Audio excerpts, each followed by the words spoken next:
como você vai aumentar o valuation da sua empresa se toda vez que dá um problema você precisa tirar produto do estoque? Você precisa botar uma camisa branca e falar: quem me conhece sabe que eu fiz tudo que estava ao meu alcance. Não, você não fez.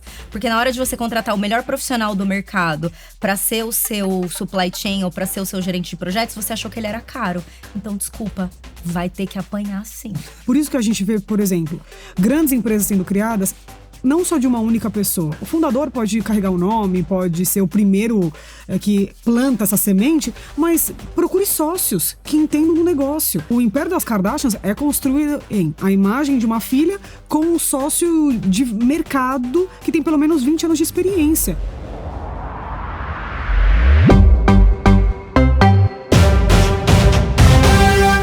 Olá, cidadãos da Galileia, sejam muito bem-vindos a mais um Branding Tudo Podcast. O episódio de hoje a gente vai falar sobre futuro do branding numa energia caótica, que só essas duas convidadas aqui já geraram na pré-gravação aqui.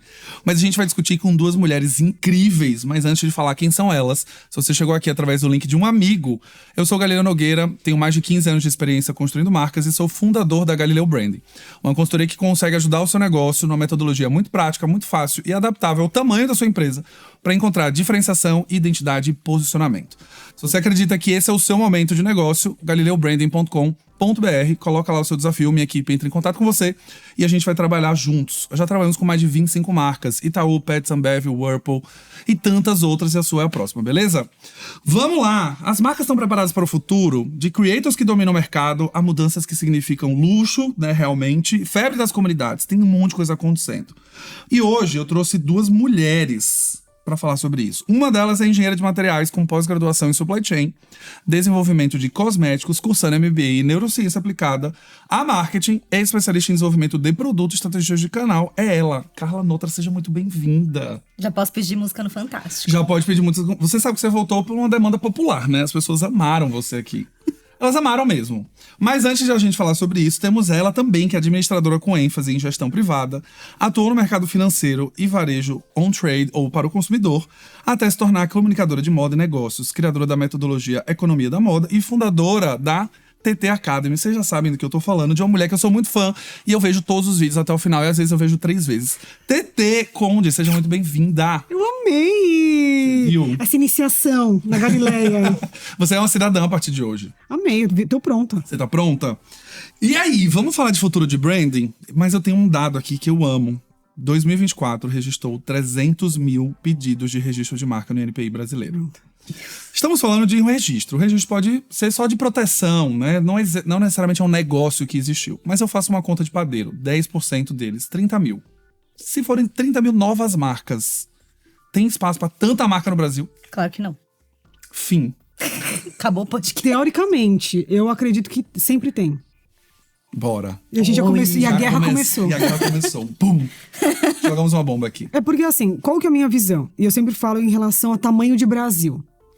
Se a gente tiver 30 mil marcas distribuídas em regiões que elas consigam atuar em públicos diferentes, porque por mais que a gente tenha ali um mercado muito concentrado da moda, eu adoro sempre citar o João Adib, que ele fala assim, se mede dentro do que é da indústria farmacêutica, ela tá começando em termos ali de market share ou a participação de mercado. Então, assim, eu acho que a moda hoje, ela é muito concentrada.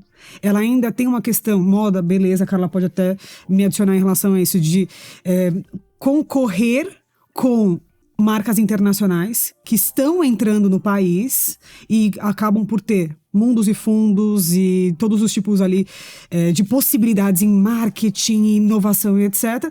Mas assim, tudo depende para quem é a sua marca. Porque tem muito público ainda carente de ter produtos, serviços e dos mais variados ali, vou colocar assim, das mais variadas ideias e narrativas e gostos e jeitos. Que vai encaixar. E adiciono uma coisa. Da forma como hoje as marcas estão começando, não tem espaço para tanta marca no mercado. Então, por isso que a minha resposta inicialmente é não. Mas, complementando o que a TT falou, o caminho para onde as marcas deveriam seguir hoje é cada vez ficarem mais nichadas a um público-alvo.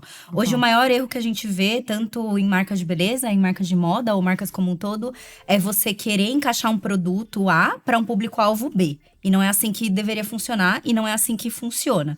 Primeiro mapeie o seu público-alvo ideal, a sua persona ideal e faça um produto que atenda às necessidades desse público. O que a gente vê as marcas fazendo e eu vejo os clientes quererem fazer eu tenho esse portfólio, eu tenho esse produto e eu quero que esse produto se encaixe nesse público-alvo. Isso não vai dar certo, isso é a receita para o fracasso.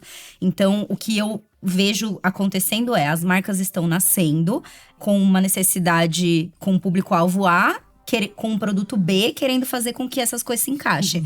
Então, é uma pecinha triangular querendo se encaixar num buraquinho redondo. No quadrado. E fora isso, quando a gente tem a marca também pedindo pra falar com muitos públicos ao mesmo tempo, Isso também não funciona. Quando você pergunta, ela fala, qual é o seu público-alvo? Todos.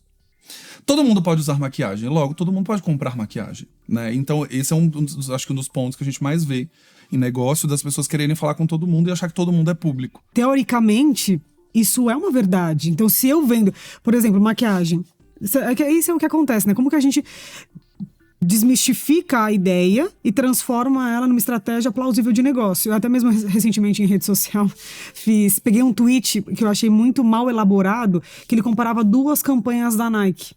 E aí era um tweet em termos de... É uma reclamação em relação às marcas irem para uma estratégia categorizando com a cultura woke. E aí nisso, e o outro tweet, é a combinação de 2 fotos, né? Uma era uma mais relacionada à cultura woke, e a segunda era um pai com um filho num campo de golfe, né? E aí meio que ressaltando o conservadorismo.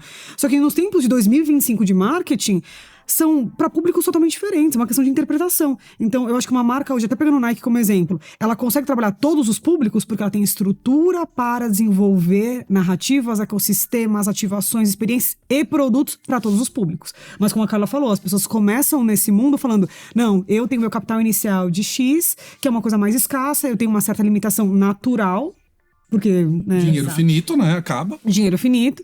E eu quero conquistar o público, vou colocar assim, das redes sociais, geração Z luxo. Porque eu sei que se eu emplacar com ele, eu emplaco com todo mundo. O problema é que essa conta não funciona na planilha. Não, até porque quando você quer atingir um público luxo a mais, o público que você quer atingir é proporcional ao investimento que você precisa fazer.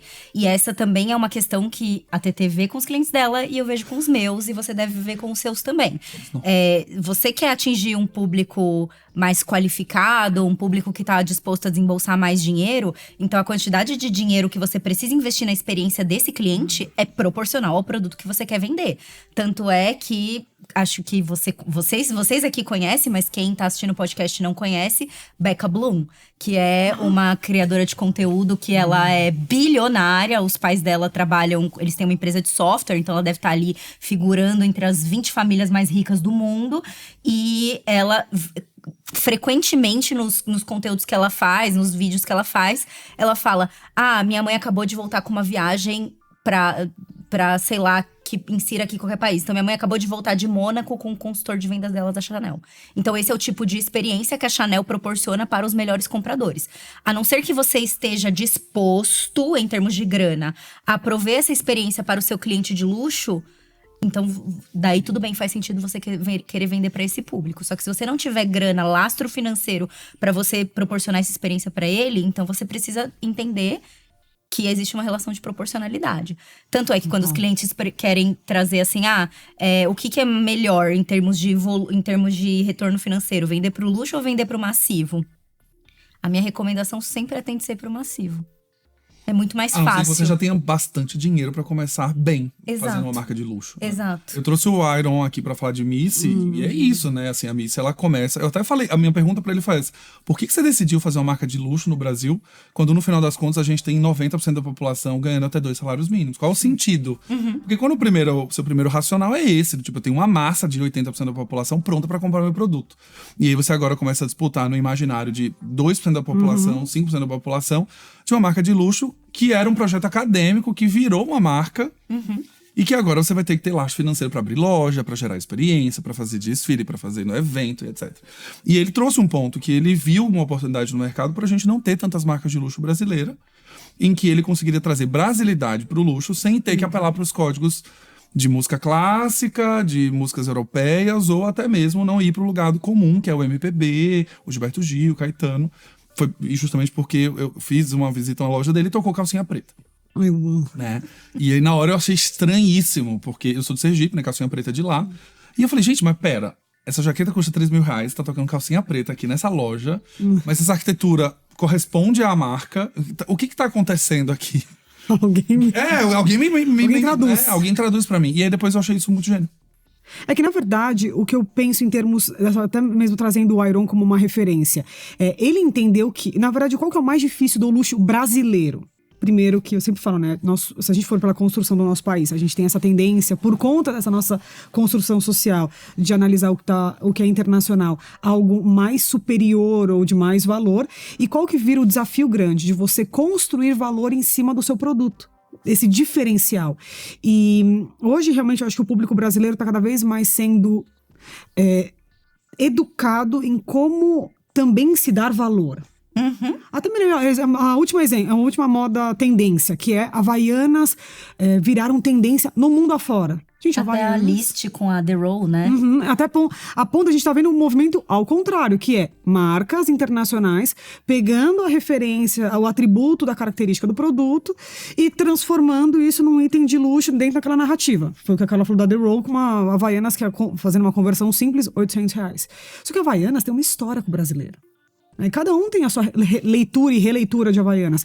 Então, assim, como que hoje o brasileiro consegue ver Missy para falar, não, realmente, ao comparar, né, uma peça internacional e uma peça brasileira, essa aqui eu tenho uma história, eu tenho uma identificação, eu tenho uma herança pessoal, né? Eu vou construir uma memória diferente. E eu acho que o luxo do Brasil tem esse desafio vou colocar assim, não quero colocar tipo sonho, mas dá para se construir marcas muito especiais com esse valor agregado a um produto para esse público de luxo. Mas também entra aquela história, tipo, nós somos um país muito diverso. Qual que é o modelo do seu negócio? Porque eu vou te falar, é muito mais fácil você conseguir uma empresa avaliada em R$1 bilhão em um produto massivo de farmácia ou de, vou colocar assim, shoppings, áreas de comércio mais em conta do que você querer conquistar 1% da população, que você vai estar lutando contra quem? Quem é a sua concorrência? É a viagem do exterior que ela vai gastar. É a marca que tem mais herança também. Com ultra ecossistema. A bolsa tendência no mundo inteiro. Ele tem uma barreira de entrada muito forte, né? Que é você, num determinado público que vai fazer a comparação com marcas parecidas, tudo bem. Entre Missy, Lene Niemeyer, Cris Barros, não sei o quê. Eu tô ali meio que comparando aqui. Mas quando você tá mirando um público que tá comprando você com a Chanel, de alguma maneira, que não comparando a marca, mas comparando pra onde vai o seu dinheiro. Exato. Porque o dinheiro que você vai gastar... E o que dá mais status também, né? Porque eu acho que a compra do luxo, ela não tem a ver só com a escolha da matéria-prima ou do capricho com o qual é feito, mas tem a ver com o status que isso imprime para as outras pessoas. A gente até desenvolveu recentemente uma marca que é a Eternal Beauty, que é uma marca de beleza que ela tem esse posicionamento que não chega a ser luxo, mas é um premium brasileiro. E aí a diferenciação não tá só no produto em si, que traz um complexo de ativos dentro dos produtos e tal, mas ela tá também na embalagem. E pra beleza, a embalagem do produto, ela é, sei lá, mais do que 50% da experiência de compra. Teve que ter um investimento. A gente tá falando de um lip balm de R$100 e poucos. Então, assim, não é um negócio que qualquer pessoa vai comprar, mas o produto nasceu e já é um hero de marca. Foi uma marca que a gente desenvolveu dentro do nosso ecossistema lá, né? Os clientes são nossos. E aí, a gente sabia desde o começo de que essa marca não ia ser uma marca massiva. E não era isso que eles queriam. Eles estavam dispostos a investir e trazer uma experiência diferenciada. Mas é isso. Eles sabem de antemão que eles estão dispostos a quebrar esse lugar comum. Então, poxa vida, eu sei que um balme da Lancôme custa 200 e pouco. E eu sei que um balme da Nivea custa 30 e pouco. Eu vou estar jogando ali no meio. Mas isso é consciente, no final. Tem que ser. Tem que ser. Isso é consciente, não. Isso deveria ser consciente. Né? Que eu acho que a gente vê um cenário muito diferente na prática. Sim. E tem um ponto também, né? Que quando a gente tá falando dessas marcas que estão construindo uma herança brasileira. E eu tava falando agora... Acabei de entrevistar o Renato Tomás da Água de Coco, né? O vice-presidente. E eu sou muito fã das histórias das marcas brasileiras. E a gente não fala dessas histórias. Então, eu tava falando de Granado, quando a Carla chegou. Granado é uma marca que tem 150 anos. E, assim, tem Dom Pedro utilizando o sabão. Que é mais herança que sabe? isso, né? E, assim, no Rio, criada no lugar que a gente sabe, né? De toda a parte turística. E você tem uma marca que se renovou muitas vezes. pra se manter 150 anos aqui. A gente tava falando sobre isso. E é uma marca que não apelou pra nenhuma das estratégias que a gente vê hoje. Ela não quer falar com Gen Z, ela não tá botando gente fazendo TikTok na loja dela, ela não tá fazendo embalagem coloridinha com collab com Netflix, ela tá ali, vintage, retrô, do jeito dela, que minha mãe comprou, que minha avó comprou. Se modernizou em relação a design, claro, mas a arquitetura da loja, ela continua retrô, ela continua vintage, e ela segue com 150 anos ali. E a gente não vê isso em palestra. A gente não vê isso em case na faculdade, a gente não vê os professores explicando. E foi por isso que quando eu fui escrever o livro, eu quis trazer muito da coisa das marcas brasileiras. E a gente tá vendo um cenário de muitas marcas brasileiras sendo criadas, principalmente das creator brands. E é aqui que eu quero jogar, uma bomba pra gente discutir. Entrevistei também, essa semana, o Ricardo Dias, que é o fundador da Adventures, para falar sobre Creator Brands. Temos aí Jade Picon com a Aura Beauty, tentando entrar no mercado lá de iluminadores, corporais e tudo mais. Temos Boca Rosa, temos Mariana Saad com Mascavo. Como é que vocês estão enxergando Creator Brands? É o futuro mesmo? Não é? Vai acabar? Tem um dado muito alarmante. Eu já vi que a cara de vocês não tá muito boa, né? Segura na minha mão. Segura na minha mão. Existe um dado... não, perdão. Vou trazer... antes de vocês trazerem a opinião. A gente já sei, um dado que fala que mais de 70% das marcas de creators não duram 3 anos. Eu corroboro com esse dado. Tete Conde, você que tá o tempo inteiro analisando marcas, chegadas, movimentos de negócio, schemes, tudo. O que a gente tá vendo aí? Eu confesso que eu amo esse conteúdo, esse tema em particular. Eu sabia, eu coloquei essa pergunta porque eu acompanho é uma coisa que vibra meu sangue. E foi muito especial, porque faz pouco tempo eu fiz uma super análise em relação a Hailey Bieber vendendo a Saw Road. Fui severamente criticada, mas aplaudida. Severamente criticada nas redes sociais. Criticada por uns. Exatamente. Não consegui agradar gregos e troianos nesse conteúdo, infelizmente, porque realmente a minha análise foi muito categórica em termos numéricos e também em termos de histórico de movimentações. Então, assim, é uma das coisas que eu falo muito. Não dá pra você, em um negócio, só analisar a garota propaganda / fundadora. Porque muitas vezes a gente vê fundadores vendendo, os garotos propagandas mudando ao longo do tempo. Pegar um exemplo disso, tipo, o Chanel. Quantas mulheres já não foram garotas propagandas número 5, né? A gente tem praticamente quase, né, daqui a pouco vai completar 100 anos só de um tipo de produto. Assim, falando da Creator Economy, eu acredito que é uma economia que surgiu pelo advento de uma economia que surgiu... na verdade, primeiro a gente fala da economia das redes sociais, que vai muito além dos criadores. Começando por aí. Então eu sempre brinco, né, nas minhas palestras, que eu sempre falo, qual foi a invenção mais importante pro varejo quando a gente fala de redes sociais? Qual foi a maior invenção? Carla. O que inventou, que mudou a configuração do varejo? E isso, na verdade, as redes sociais, elas deram a plataforma, isso foi inventado pouquíssimo tempo, tá? Coisa de menos de 10 anos. E agora a gente vê uma outra estrutura. Pix. Porque antes, se você vê o varejo, como você comprava? E-commerce, logística, Pix, tá lá, pagamento, conciliação bancária, tá tudo certo. Então, assim, olha o que a gente tá vendo hoje, né? O Pix tá definindo muitos negócios. Então, assim, primeiro, a economia foi criada com rede social. Hoje você compra por rede social. TikTok Shop tá aí pra provar. Que é uma nova rede social trazendo mercado de venda. E aí, você compra pela DM no Instagram. Exato. Você compra pelo WhatsApp. Hoje em dia é bizarro as suas possibilidades de encontrar o produto e efetuar essa compra. Então começa por aí. Aí entram as novas celebridades dentro desse novo contexto social digital. E aí a gente começa a ver blogueiras que se tornam influenciadoras, que se tornam agora donas de negócio. Então, assim, eu acho que a Creator Economy, ela vai existir e vai se consolidar, ela já vem se consolidando com pessoas que são essa iniciativa do negócio, então eu ia falar em inglês? Pode falar em inglês, tá liberado, você traduz. Não, mas basicamente assim, esse conhecimento de marca através da pessoa física se torna uma empresa bilionária. Hailey Bieber é isso, Kylie Jenner é isso, no nosso Brasilzão, Kim Kardashian também, nosso Brasil, Rosa, todo mundo. Virgínia. E aí nisso, o que acontece? Aí entra o segundo round, que é, a gente já viu essas influenciadoras que foram bem-sucedidas, construíram seus negócios, os negócios aguentaram a volatilidade dos tempos econômicos, mas a gente já viu também muitas delas fecharem seus negócios. E assim, Mica Rocha já falou abertamente, já teve 1 ou 2 empresas, fechou, agora tem outras com um novo modelo de negócio dando certo. Nativosa no mundo dos negócios hoje, ela virou a referência de quem conseguiu ser adquirida por um grupo. né, de uma forma muito bem feita, muito bem sucedida, assim. E aí, mas ao mesmo tempo, não é para qualquer um.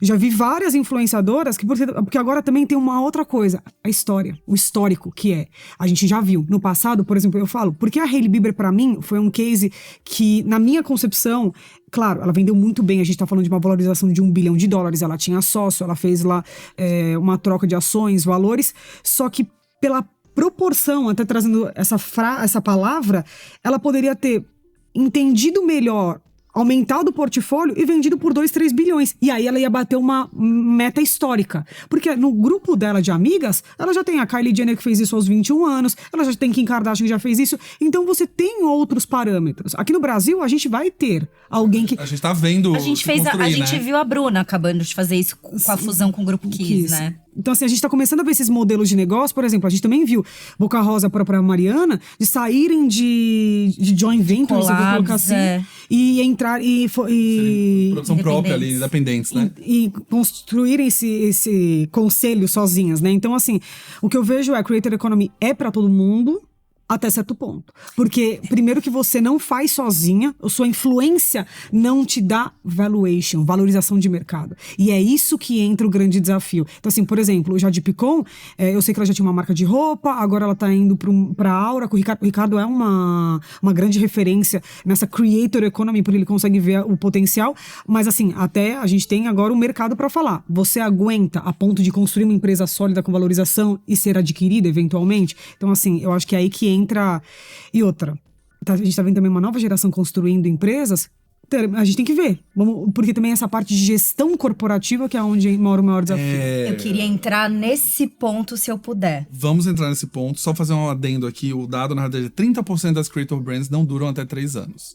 A gente tem esse dado maior, eu tinha falado 70, tá? Cidadãos estão corrigindo aqui.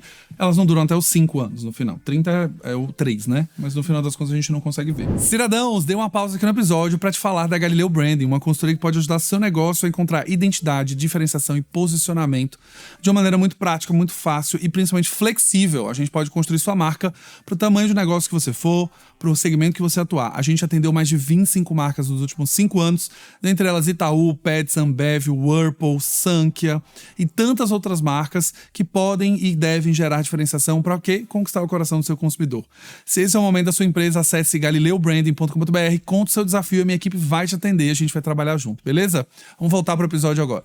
Mas voltando, Carlinha, vamos falar sobre gestão, porque eu acho que esse foi o papo que eu tive com o Ricardo também.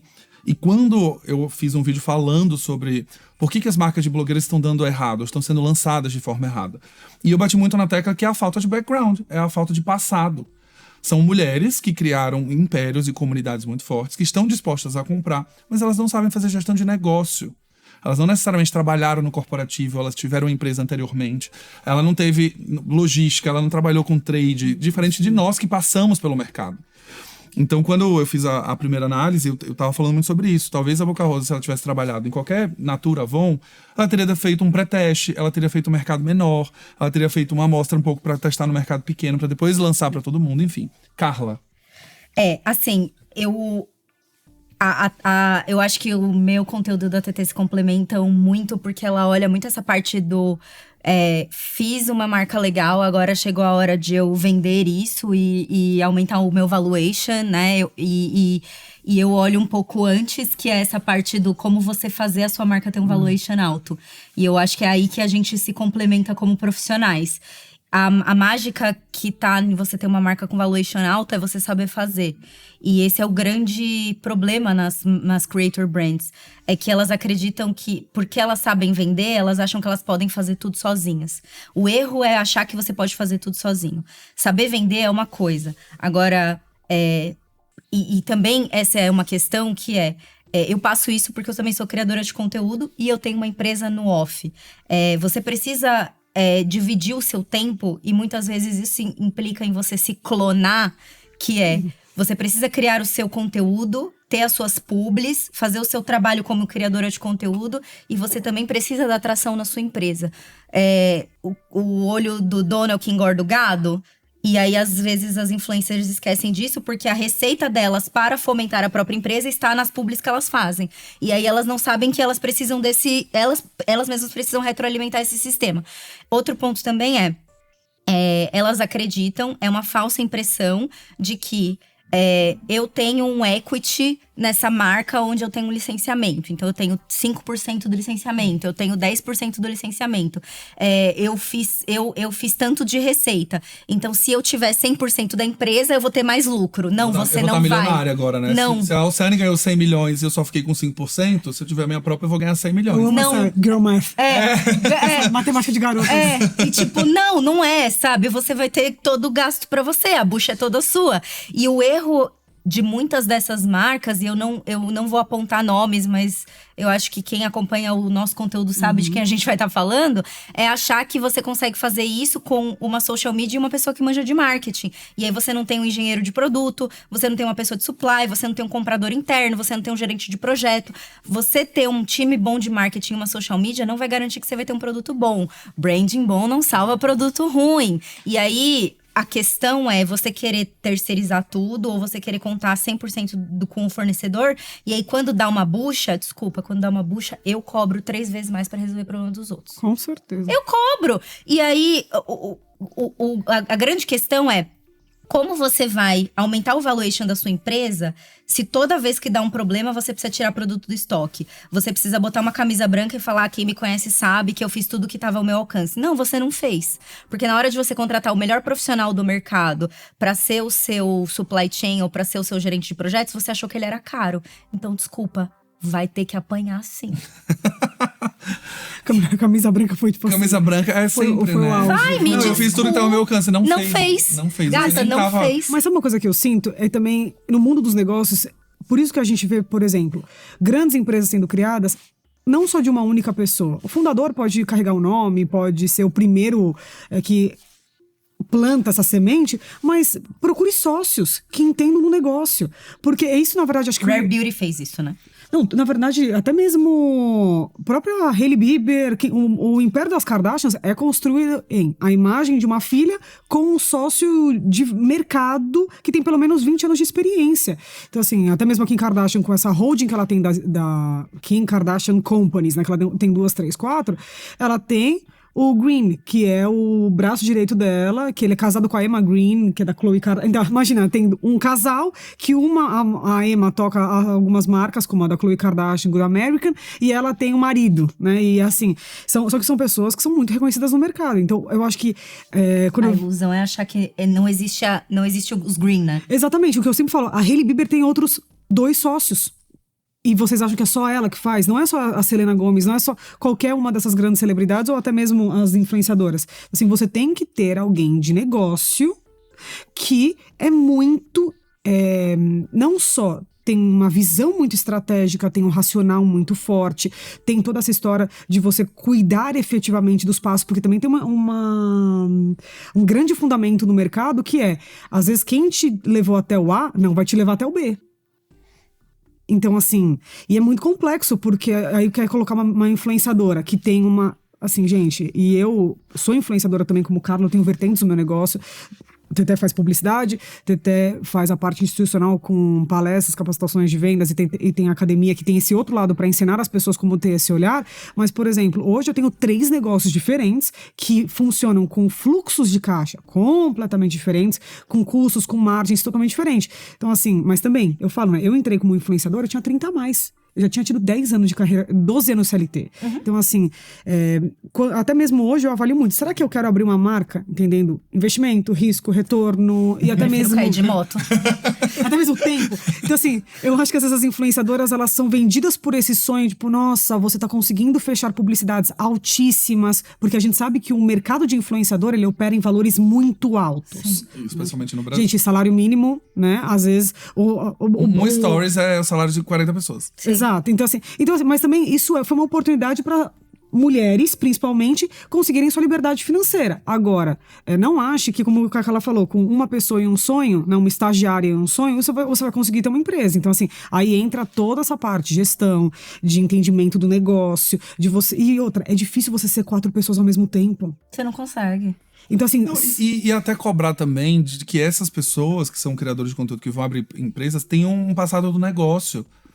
a gente gostaria que todas elas tivessem, né? Que elas realmente viessem do corporativo. Porque a gente tá contando 3 histórias aqui de pessoas que trabalharam 10, 12, 15 anos.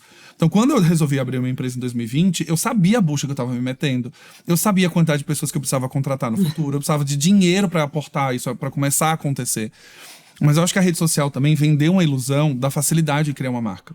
E eu tava discutindo isso com o Renato também. Ele falou uma coisa que eu achei gênia. Ele falou, cara, a Água de Coco foi criada 40 anos atrás.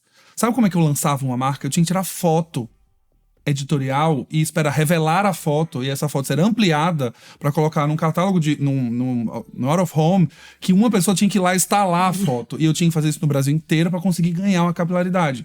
Hoje você tem um celular, um cartão de crédito e no mínimo 1.500 seguidores, você já começa a pensar numa ideia de é fácil criar uma marca. Tipo, fazer um tráfego. Eu chamo um designer, boto R$100 de impulsionamento no post.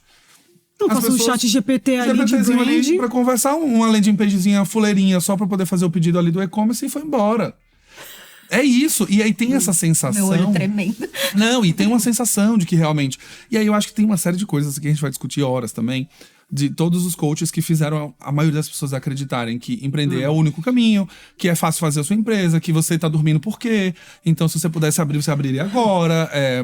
E aí... Dor física, me dá. E aí tem... Dor física. Dor física. E é osso, porque assim, eu tô há 5 anos empreendendo. E esses dias me perguntaram, falaram, cara, qual é o futuro que você tá vendo pra sua empresa? Eu falei, cara, em 10 anos eu quero vendê-la. Eu quero entregar aqui, ó, vem 5 milhões, 10 milhões, bota no meu pixinho, eu entrego. Porque ninguém fala do que é o empreender. Todo mundo fala de abrir, de ser dono de uma marca, de não ter mais seu chefe. Mas assim, o ato de empreender.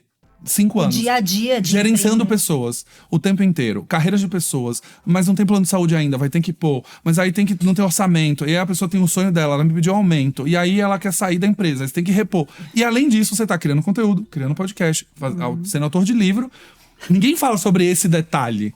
Esse pequeno detalhe do ato de empreender, né? E aí eu também começo a me questionar, eu falo, gente, como é, de fato, querer ter uma grande marca, então? E eu acho que tem o ponto de que as creator brands, como o próprio nome diz, creator, a pessoa não pode deixar de criar conteúdo, então ela ainda por cima depende da imagem dela. E aí tem uma coisa assim, que as pessoas falam, mas a Virgínia vende pra caramba, por que ela vende pra caramba? E aí tá um gap, tipo, eu tô vendendo aqui uma consultoria de graça, isso aí vai pra corte, hein, galera? Que o grande ponto Virgínia acorda vendendo o produto dela. Se você abrir os stories dela agora, ela tá vendendo algum produto dela. E aí se você entra nos stories de qualquer outra influenciadora que tem marca, às vezes ela passa o dia inteiro... Ela tá tomando matcha. Ela tá tomando matcha de outra marca. Que não é a dela, às vezes ela nem usa o produto dela. Ela nem usa o produto dela. E aí esse é o problema. Tipo, falta as influenciadoras entenderem que elas precisam fazer um pouco de lavagem cerebral nos seguidores, que você precisa trabalhar para a sua própria marca. E aí as pessoas não entendem isso. Então, eu fiz aqui minha marca, os meus seguidores vão comprar. Não, você precisa vender, você precisa se esforçar, você precisa trabalhar na sua própria marca. Então, o trabalhar na sua própria marca implica em você tirar um pouco do tempo que você dedica às outras marcas. Que foi isso, um exemplo muito claro disso é a Nina Secrets. Ela fechou um licenciamento com a Eudora, e aí eu acho que das influenciadoras, ela foi a mais inteligente de todas, porque ela fechou um licenciamento com o Grupo Boticário, que é uma empresa que tem uma estrutura fabril imensa, uma capilaridade imensa, um sistema de distribuição maravilhoso, um laboratório incrível, que gosta de investir em inovação, hoje é vista como a empresa de maquiagem, de cosméticos mais inovadora do Brasil, passou a Natura, e aí ela consegue dedicar única e exclusivamente a vender a própria marca dela de maquiagem, ela consegue fazer as outras publis dela, e ela tem produtos ótimos. Então, você abre os stories dela, ela tá lá vendendo o produto dela, e o produto dela é bom, e ela tá lá fazendo o corre dela, e ela tem uma estrutura fabril imensa, e dali a sei lá quantas semanas esse produto tá chegando lá no Acre. E ela não precisou se esforçar pra fazer reunião com o fornecedor ou caminhão da logística para entregar. Mas e ela pode estar até com um coque aqui no meio da cabeça, mas ela não tá com coque no meio da cabeça descarregando o caminhão. Não, mas sabe essa parte que é interessante? Porque olha como que é uma questão única e exclusivamente de você pensar.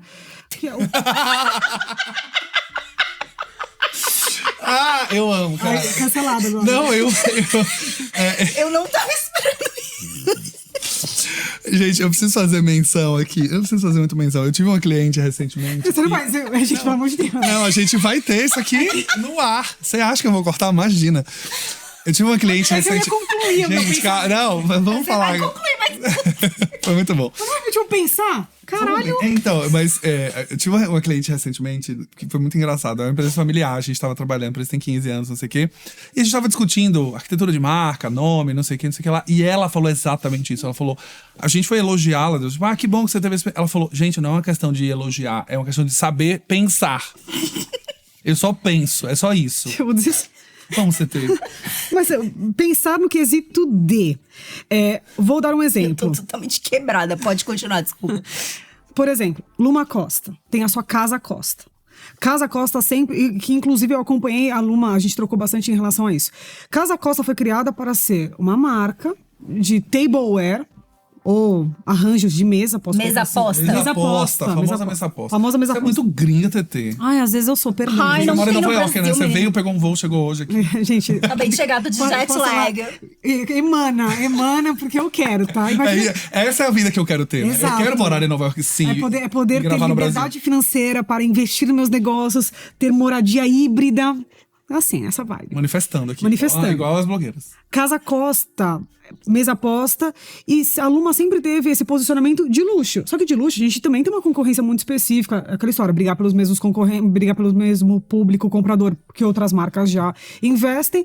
E ela agora, recentemente, vendeu uma parte da operação.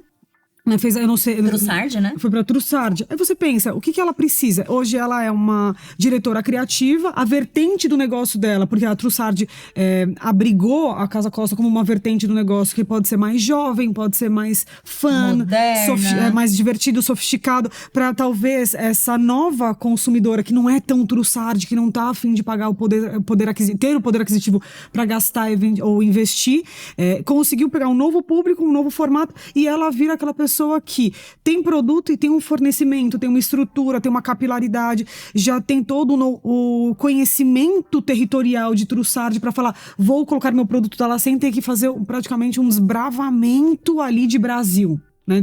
Aonde são numa estrutura aonde são os existente. lugares chaves? Que é a mesma coisa que a Nina Secrets. Então, assim, quando você pensa, isso é a única exclusivamente estratégia do negócio, aonde faz sentido eu estar, porque eu estar, e também vou colocar assim, o investimento que eu tenho que ter e unir forças, porque às vezes faz sentido. Então, assim, é melhor você ter um licenciamento que você consegue de uma forma muito sábia concentrar aonde você sabe melhor, que é construir comunidade, inserir seu produto, fazer o storytelling do produto, ter leitura. Então, por exemplo, eu tenho certeza que a Nina Secrets tem uma leitura muito alinhada do que o próximo lançamento dela em relação ao que o público quer. E o que ela vai fazer? Ela consegue uma otimização gigante de desenvolvimento porque ela tem um grupo por trás. E ela consegue ainda abrigar um público porque é Eudora dentro do Grupo Boticário. Então, assim, é uma questão de, literalmente, fazer contas, entender... Vamos usar... Ah, gente. Não serve só pra separar as orelhas, tá, gente? Eu tenho uma questão muito... Não é polêmica, mas assim... Não achem que negócios que duram... Nassim Taleb fala isso, né? Economista que eu sou grande fã. O que durou 30 anos vai durar mais 30 anos. O que durou 100 anos... Gente, em 2200 a gente vai ter granado ainda. Pode ter certeza. Então, assim, se você é uma influenciadora, saiba, o negócio hoje de ser influenciadora já é muito mais complexo do que era 15 anos atrás. Tem que ter estratégia. Não, gente, e assim, o dado é claro, né? As empresas de creator brands estão fechando em 3 anos. Empresas, creators americanos que têm audiências de milhões de Jaclyn seguidores. Hill. Gente, eu vi esses tempos. Quem é Jaclyn Hill hoje vendendo link comissionado na Amazon? Ela tá vivendo de link comissionado da Amazon. Gente, e ela tinha a paleta mais bem-sucedida da Morphe, não era? Pois é, ela é James Charles também. Sim. E a Morphe também, né? A Morphe foi de Morphe. Foi de Morphe. Morfou e virou Megazord. Ô, gente, mas assim, vou trazer 2 coisinhas aqui. A gente vai falar horas aqui sobre esse episódio. E a conversa eu ter gravado com o Ricardo antes foi muito bom, porque a gente falou muito sobre esse mercado de creator economy. Ele trouxe um dado muito legal que eu quero trazer também pra quem não ouviu o episódio dele, escute, sobre postar e falar do produto. Eles fizeram uma análise na Adventures que a Rihanna, ela posta 400 posts por ano de Fenty. A Rihanna. Pessoa Rihanna. O @badgalrihi. Tá. 400 posts de Fenty estão acontecendo. Ou seja, 1 post e meio por dia. Ela vai falar de Fenty. E eles fizeram uma pesquisa com creators brasileiros que tem marcas, e eles falam, no máximo, até 100 posts por ano. Tá aí. Olha aí, pronto, Então, a gente acabou. tá falando Acabou de o 4 podcast. vezes mais, né? Pois é. E assim, De alguém que tá Acho de que fato... a única que fala na taxa da Rihanna é a Virgínia. Natasha, provavelmente. E ela, se brincar, ela faz 600 posts, mais do que a própria Rihanna. Porque, de fato, o perfil dela é só isso, né? Assim, você tem uma outra de lifestyle ali, mas tem produto no meio. Mas sabe o que eu acho genial da Virgínia? Que ela soube criar produto que abastece a rotina dela. Simples assim. Agora tá numa fase... Retroalimenta o estilo de vida que ela tem. Whey protein... Gente, o Whey Pink surgiu... Ovo. Não, tem ovo? Não. Não, é a estratégia do ovo, que ela começou a comer ovo, e depois lançou o Whey. Então, mas olha que tudo isso foi muito bem conectado. Quer ver outra? Manu City. Ela toma todo dia creatina. Ela toma da Good Day. E aí você vê, quando você percebe, até mesmo os parceiros que ela tem, todos fazem parte dessa grande rotina da criadora. Então aí faz sentido. Você consegue perceber que não só é real, ela realmente consome o produto dela, ela realmente tem total controle daquele produto em termos que, assim, convenhamos. Ela sabe tudo que o produto pode performar, porque ela come, no caso, eu tava consumindo, ingere em larga né? escala. E aí também tem outra situação, que, por exemplo, o perfume é mais difícil, porque você não consegue saber tacitamente se a pessoa está com o cheiro. Mas de tanto que ela mostra, as coisas começam a entender, não, realmente. E aquela história do marketing, como que é? Aula 1, módulo 1, que é, depois 7 vezes, você compra, sem pensar. Sim. Sim. E aí tem o ponto de Creator Brands que as pessoas compram para fazer review do produto. É, isso que é um novo... E aí virou outra coisa. Falaram mal do primeiro Body Splash. Aí O cheiro de vômito. O cheiro de vômito. E aí você tem um monte de criador criando pra pegar o hype pra falar do cheiro de vômito pra comunidade dele. E aí você tem 200 pessoas falando do cheiro de vômito e ela tá, paz, awareness gratuito. Eu queria saber isso de vocês, porque eu acho que isso é um movimento muito mais forte na beleza. Porque na beleza, o que acontece? Por exemplo, eu vi muitas pessoas falando da Sacha Meneghel em relação ao Mon Depars. Só que, dificilmente, a maioria das pessoas que fizeram o vídeo estavam com as peças pra falar, tem uma peça aqui. Então, e eu acho que a moda realmente acaba sendo mais específico, sabe? De você ter o produto e fazer essa review. Mas beleza, eu acho que criou uma segunda indústria. É porque a beleza... Primeiro, o preço do produto unitário é mais barato. Sim, acessível. Por exemplo, o Louis Vuitton veio com um batom de R$800. Então, as pessoas não vão comprar Louis Vuitton pra fazer review. Eu acho que só quem é muito louco realmente vai comprar. Preciso falar de Louis Vuitton. Vou falar no meu canal do YouTube essa semana. O vídeo já vai ter saído quando esse podcast sair. Tá, o link tá na descrição, então, já que ele já saiu. Vocês vão... Na descrição, vocês vão assistir. Mas... esse ecossistema se retroalimenta justamente porque o algoritmo do TikTok vai valorizando essas reviews, então o próprio, né? E eu acho que tem uma coisa também que o mercado de beleza, ele é mais democrático em relação a corpo. Então, quando a gente fala de moda, a moda ela ainda tende a valorizar muito o corpo padrão, a menina padrão, que ela é magra. Acho que em termos de cor, ele ainda tem um pouco mais de flex em relação à cor de pele. Mas em relação a corpo, as meninas mais gordas, elas têm muito mais oportunidade em beleza. Então, elas conseguem mais visualização, mais engajamento, mesmo ela tendo um corpo fora do padrão. Então, elas têm muito mais oportunidade dentro do mercado de beleza. Então, muitas dessas pessoas, elas vão começando a criar mais conteúdo dentro de beleza. E aí, você cria um mercado maior em relação a isso. Porque daí, ela começa a criar conteúdo e aí ela vê que isso dá visualização, às vezes porque a pessoa também tem essa coisa do eu quero testar um produto, eu quero comprar um produto de beleza, eu vou primeiro ver se alguém já testou, porque daí eu sei, tipo, eu vou saber se essa pessoa gostou ou não, e aí eu vou tirar minha própria conclusão baseado nisso dessa pessoa. E homens também. O mercado de beleza é mais assim, porque moda acaba são difíceis marcas unissex. Sim. E aí acaba, acho que vocês conseguem pegar uma maior parcela. O que eu acho só curioso é que às vezes eu sinto que essa cultura do cancelamento é muito alimentada. Sempre. Da destruição.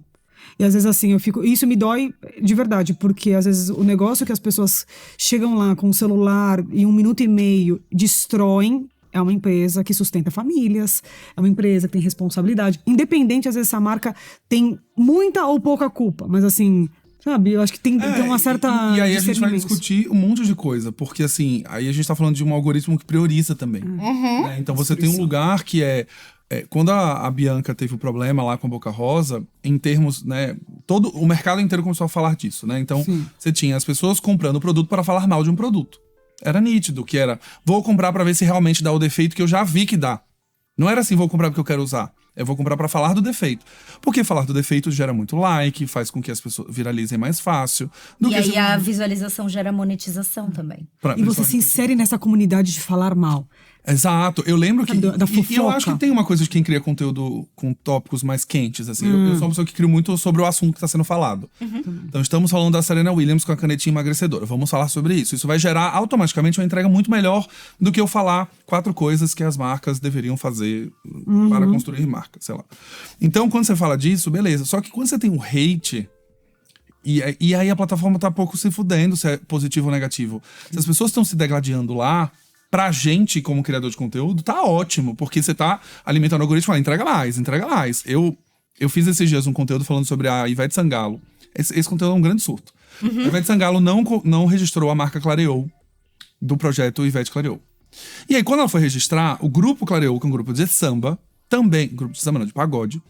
Também já tinha registrado isso no INPI há muito tempo. E aí eles entraram com a oposição no INPI pra falar, olha, Clareou o grupo Clareou é nosso, a banda de pagode Clareou é nossa, e você tá fazendo um projeto de pagode com o nome Clareou também. E você registrou depois de nós e tudo mais. Beleza. Até aí, o vídeo pra mim era pra falar sobre a importância do registro de marca no NPI. Era só isso. E aí eu comentei, falei, a Ivete, assim como a própria Ludmilla, quando ela foi fazer o Numanice, ela não tinha o registro do Numanice. E aí, enfim, fiz o comentário lá. E o que tem mais de comentário hoje são os fãs se degladiando em cima de... Você não sabe quem é a Ivete, você vai falar que a Ivete, com 30 anos de carreira, não sabe fazer registro de marca. E aí eu falei assim, do ponto de vista de algoritmo, continuem. Não me ofende. 0. Eu fiz um vídeo assim. E aí as pessoas ficam falando e falando. E aí, assim, está em 215 mil visualizações, um vídeo que furou completamente a minha bolha, de pessoas se degladiando nos comentários, mas o algoritmo está assim, ó, semanas entregando. Então, eu acho que essa cultura do cancelamento também é alimentada por uma certa cultura da celebridade, de eu vou ser famosa daqui a pouco. Meu vídeo vai ter 200 mil visualizações falando mal da Boca Rosa. É a minha chance. Meu vídeo da Francine falando O vídeo do da dado. Francine, Esse da cara. Francine. O da Francine caiu lá na Beta Boechat. Não, meu vídeo tá em todos os No Twitter, lugares. lembra que eu te mandei tinha uma thread assim. Essa Carla não sabe o que ela está falando. Ela é invejosa. Das Fran Lovers lá, enfim. Mas, na verdade, esse é o gosto doce e amargo de furar bolha. E aí, entrar naquela história do nosso criador de conteúdo. Eu fiz um conteúdo, juro, sobre H&M. Com prazer falarei assim. H&M. E eu falei só, juro, a primeira frase do vídeo era: não adianta colocar Gilberto Gil numa campanha de marketing. E eu só queria explicar quais são os desafios que a H&M vai enfrentar no Brasil, falando do varejo. Eu só falei sobre... Foi só sobre negócio. Gilberto Gil em todos os comentários. Fãs, haters... Vocês estão Não tem nada a ver com ignorando o vídeo. a cultura, o Gilberto Gil, o legado que ele deixou. Não, aí eu entrei em política. Aí nessa hora eu falei, gente... Mas o surtos. ponto é que eu acho que tanto você quanto nós aqui estamos compromissados com o conteúdo. As pessoas que querem simplesmente serem famosas, e a gente está vendo uma cultura há muitos anos, as pessoas que estão no Big Brother falando, meu sonho é ser famoso. Não é ser relevante, não é ter conteúdo legal, é ser famoso. Eu quero que saia na rua e as pessoas queiram tirar fotos comigo. Então, se você fosse numa linha de criar conteúdo sempre pensando nisso, você ia estar muito maior, você ia ter muito mais seguidores, você ia ter muito mais fama, você ia estar no fofocalizando nesse exato momento. E aí você ia estar muito feliz, você ia falar, nossa, cheguei. Eu tava um dia desses fazendo review da Boca Rosa, e olha onde eu tô. Hoje... Né? E no final tem marca que querem fazer publi comigo. R$50 o publi, mas eu tô fazendo, tô ganhando dinheiro com isso. E aí eu acho que pra gente fechar, porque esse episódio aqui já foi, né? Já foi. Já foi a... Já foi. Altas lapadas secas. Altas tantos assuntos lapadas ainda. seca. A gente vai ter que voltar de novo. A gente vai ter... Ó, se vocês querem uma parte 2, por favor, parte 2. Eu sei que não é legal fazer isso, mas eu preciso fazer, porque não dá. A gente já tá em 48 minutos. Eu tenho uma outra gravação na sequência. E eu preciso que as pessoas saiam do estúdio. Eu preciso que vocês vão pra casa. Eu preciso que vocês vão embora. Eu não quero expulsar vocês. Eu queria ficar aqui 2 horas, mas tem um outro convidado esperando. Pra fecharmos, futuro do branding. Numa frase, numa... né? Vão pensando enquanto eu vou dar o meu panorama de branding, tá? O branding vai crescer cada vez mais, principalmente no Brasil. A gente tá vendo a necessidade de marcas com significado. Tá todo mundo igual, todo mundo insosso, todo mundo prometendo a mesma coisa, os produtos tudo igual. E quando a gente tem uma marca que é disruptiva, que traz algum tipo de mensagem de significado, ela chama atenção. A gente viaja, vai pra evento, aí vê lá, Duolingo. Todo mundo quer ser Duolingo, mas ninguém quer fazer o que o Duolingo faz. É Liquid Death. Nossa, 1 bi nos Estados Unidos. Vai lá na Ambev, você que trabalha na Ambev, sugere fazer uma água chamada Líquido da Morte, se seu chefe vai aprovar. Não vai. Mas se você abrir essa marca, como a Colorado abriu, foi comprado pela Ambev, Sucos do Bem abriu, foi comprado pela Ambev, e tantas outras marcas estão sendo compradas, e no final elas estão morrendo, porque as marcas estão matando, né? Foram tiradas para o mercado, foram compradas para serem tiradas do mercado. Fizeram com que essas marcas prosperassem. Então, diferenciação é um negócio que a gente vai ver, assim, gigantesco. Essa semana eu estava assistindo um documentário sobre American Apparel. Assista, é um bafo no Netflix. E eu acho que se a American Apparel fosse lançada hoje, ela seria incrivelmente boa. Disruptiva, sexo nos negócios, todo mundo causando. Se o dono hoje abrisse, ele ia no mínimo causar. Conservadorismo ia explodir em rede social, as pessoas da liberdade que estão buscando ia explodir. Porque, no final, o mercado da moda é todo mundo igualzinho, todo mundo flash, todo mundo só as blogueirinhas, clean girl, aesthetic, blogueirinhas brancas, tudo falando das blusinhas branquinhas, etc. E aí você tem uma marca que o dono era um maluco. E as campanhas publicitárias eram extremamente disruptivas para aquele momento. E a maneira como ele conduziu, que uma das coisas que eu tava pensando sobre isso, ele fabricava todas as peças nos Estados Unidos. Todas. E o orgulho dele era fabricar em Los Angeles. Imagina hoje, governo Trump, que está favorecendo as marcas que produzem nos Estados Unidos orgulhosamente. O quanto de dinheiro ele ainda tem injetado do governo, facilidades para ter, enfim. Eu acho que seria uma boa. Então, pro Brasil, o branding vai ser cada vez mais necessário, porque tá todo mundo ficando igual. E todo mundo com medo de arriscar. Então eu bato palma para quem consegue fazer movimentos como a Jaguar fez, de se questionar completamente o mercado. Ah, não deu certo, os fãs da marca, não tem fã. A marca estava caindo em vendas 50%, já falei isso 1000 vezes. Se tivesse fã, tava todo mundo comprando. Então, para mim, o futuro do branding é esse. A gente vai ter diferenciação cada vez necessária, porque a gente começou o episódio falando de 300 mil marcas sendo registradas. Carla.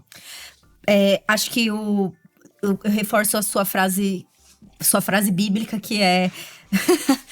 branding bom não salva produto ruim. Então, você pode ter o branding mais foda do universo, só que se isso não tá reforçado por um portfólio que realmente se diferencia, não adianta. Então, você pode fazer a campanha mais incrível do mundo. Só que se você tá fazendo a campanha mais incrível do mundo pra vender um sabonete facial e uma água micelar, meus parabéns, você vai falir em 5 anos. 5 você tá sendo legal ainda, tá? Tô, muito legal. 5 anos se você estiver agarrado ali no negócio. E você se cercar de pessoas como as que estão nesse podcast aqui, que vieram do mercado e que têm experiência. Eu acho que também não só se cercar, mas ouvir o que elas têm pra falar. Porque quando a gente faz uma recomendação, que às vezes é uma recomendação que a pessoa não quer ouvir, né? Eu sou conhecida por falar o que o cliente não quer ouvir. Pensando na experiência, e às vezes a recomendação precisamos trazer um produto hero, que é disruptivo, que é muitas vezes o que nem o consumidor sabe o que ele quer. Mas o cenário de uma marca... Quando a gente fala de uma marca de grupo que tem capilaridade grande, um portfólio mediano vende nessa marca. Ela pode se dar ao luxo de trazer um produto mediano. Mas uma marca independente não pode trazer um produto mediano, porque ela não tem distribuição jogando a favor dela. Então ela precisa lançar Liquid Death. Ela precisa lançar um nome esquisito, uma textura estranha. Ela precisa lançar uma embalagem diferente. Então, ela não pode se dar ao luxo de fazer um produto mediano. Então, ela precisa ter uma campanha boa, disruptiva, mas ela também precisa ter um produto disruptivo. Nem que seja um SKU. Produto, ele ainda é o grande definidor da marca. Ele é. Não adianta. A marca bonita, legal, campanhas legais. A experiência com o produto ainda é o grande construtor. Porque vai fazer o que ela faz, é o que faz ela voltar. TT. Eu vou adicionar nessas frases bíblicas, né? Aqui. A gente tá praticamente escrevendo a Bíblia. Bíblia. A Santa Ceia que aconteceu. Exatamente. Primeiro que branding hoje é holístico. Simples assim. Não adianta você ter a maior campanha, o melhor produto, e você não ter uma loja que transmita isso. E você não tem os embaixadores que transmitem isso. E você não tem, por exemplo, a review dentro de uma mídia tradicional que fale sobre isso da forma como tem que ser falada. Então, primeiro que... por isso, até atrelando essa história do Creator Economy, o branding hoje ele é muito mais amplo, muito mais complexo, muito mais holístico e também muito mais ultra personalizado. Então, até mesmo, a gente vê, por exemplo, a própria Rihanna que faz brands diferentes para produtos diferentes. Selena Gomez agora fez um branding diferente para colocar um produto da Rare Beauty. Então, assim, e também pela outra situação que agora é realmente muito importante. A gente está falando de um mercado que a economia está cada vez mais volátil e que movimentos econômicos definem o seu negócio. Então, até mesmo trago essa história a metodologia da economia da moda é basicamente leia economia para você entender que tipo de negócio é viável para você hoje. Então, tudo isso é literalmente uma questão de... uma outra coisa. Não achem que ChatGPT vai salvar marcas. Ui! E vamos para o episódio parte 2, né? Já vamos Sim, combinar não, aqui a simples segunda assim. data. Nem adianta vocês comentarem que vocês querem, que vai Chat ter. GPT, super inteligência, chat GPT ajuda muito, mas se você não tiver referência, a base, contexto, O chat GPT é um espelho. ensino, ele não é igualzinho o Virgílio com o Dante Alighieri. Simples assim, atravessando os mares do inferno. As bíblicas. Você Você vai falar de Moisés abrindo o mar precisa de uma vermelho. lâmpada que te guie. Ele vai ser sua lâmpada, mas se você não tiver a sabedoria, ele pode até te auxiliar muito, mas ele não vai te dar. Isso aqui vai A conta fazer um exata. episódio, gente. Com as pessoas A gente criando, pode criando voltar. marca. Vamos voltar? Eu volto. Pra falar só de inteligência artificial no brand. Não, porque assim, a gente Mas tá vocês sentem vendo... isso? Que as pessoas acham que o chat GPT vai salvar vidas? Sim. Não, elas não só vão salvar vidas, como elas confiam integralmente na resposta que ele dá. Então, o que eu tenho percebido ultimamente você vai ver as defesas que ele escreve. Tipo, me dá o nome de uma marca de beleza e justifica pra mim por que isso não é bom. É uma sopa de letrinhas. Não tem nada com Sopa nada. de letrinhas. Sopa de letrinhas. Tipo, o nome é Brubbles. Brubbles evoca paixão, coragem. E aí você fala, da onde Brubbles evoca paixão e coragem? Mas em algum momento ele teve que dar essa resposta. E outro dia um tweet me desbloqueou, assim, num lugar muito... Meu Deus, socorro. A gente não pode esquecer que o ChatGPT é um produto. E um produto faz com que a gente tenha que comprá-lo e pagar pela assinatura. Sim. Então ele vai ser muito legal com a gente. Ele vai fingir que ele gosta de tudo que a gente tá falando. Porque ele precisa que você renove a assinatura. Sim. Então isso me fez pensar num chat, no Intel, qualquer outro serviço que a gente usa hoje, que é óbvio que você vai dizer, esse nome daqui é bom, e ele não vai falar, é péssimo. Ele vai falar, poderia ser num outro lugar, ele poderia ir para um outro... Ele mas sempre ele vai não. ser educadíssimo com você. Ele vai ser educado, ele vai falar o que você gostaria de ouvir, porque ele é um produto que precisa ser renovado. Você tem que ter uma assinatura. E isso não significa que as pessoas que estão aqui não façam uso dessa ferramenta, porque a gente faz. A questão é, o ChatGPT não vai fazer com que você seja um gênio. Ele vai refletir a sua genialidade ou a falta dela. E com essa, encerramos esse episódio. Encontra a Carla em qual arroba? No trabalho e no Tracorp. TT em qual arroba? TT Conde e TT Academy. E se você, cidadão, sabe muito bem disso, gostou desse episódio, 5 estrelas no seu play favorito e mande para pelo menos 3 pessoas que querem aprender mais sobre o futuro do branding, creator economy, tudo que a gente discutiu. Caso você não faça isso, seu passaporte cidadão será bloqueado. Eu vou bloquear você não acessará mais nenhum conteúdo meu e assim você não aprenderá mais sobre branding. Um beijo e vejo vocês no próximo Branding Tudo. Esse episódio é um oferecimento de Galileu Branding. Clique no link da descrição e peça já sua proposta. Identidade sonora criada pela Sound Thinkers.